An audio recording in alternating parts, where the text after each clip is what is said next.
មកចូលមកស្ដាប់ទាំងអស់គ្នាថ្ងៃនេះសូមអរអ្នកខ្ចីលុយអត់សងដងជំរះបញ្ជីគ្នាចេញសិនអញអស់ចិត្តនឹងទ្រាំហើយ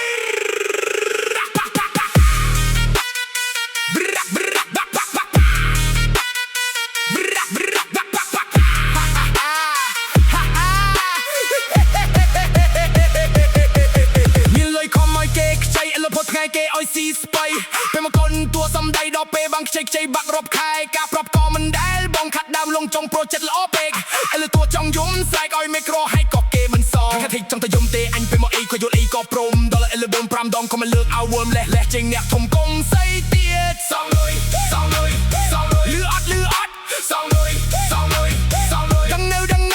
សងលុយសងលុយសងលុយកុំបែកតែមកលើមិនស្រាយយកលុយយូរហើយតាបានសុកទេសន្យាថ្ងៃនេះលើថ្ងៃហោហែឬចង់បងវាយបងវឹកបាក់ខ្ញុំកាខ្ចីដោយស្រួលលើអត់ទំនួលទៅខកទួត្រូវចង់បសាពូរត់ចោលស្រុកនៅចង់សាំងសត្វព្រៅជាមួយអ្នកធ្លាប់ជួយ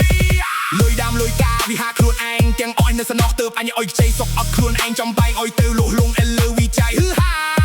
សងអញតិចទៅអញយល់ព្រមតែមិនមែនតាការដោយពូហឺតឡាយឬហែងគិតតែសបាយលុយឆាយយ៉ាក់សងលុយគេធ្វើរីក្រៃរេទៅធ្វើបនសងបនអេម៉ណូបានយត់បានលុយផងបនហែងដែរផ្សងគឺរកជាជន់ពត់ទៅរកទៅអវិច័យអ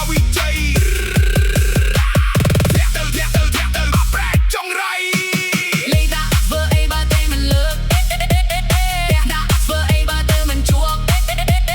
នុយខ្ចីធ្វើអីបើខ្ចីមិនសងការអត់ធ្វើໄວបើមិនដែលបងផង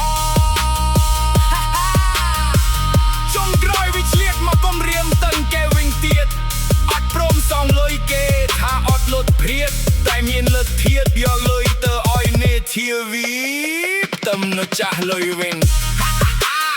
អ្នកចង់ពាក់លុយសងៃនេះសាហាវដល់កាហើយមានលុយតំកូនចៅកុំឲ្យអ្នកណាខ្ចី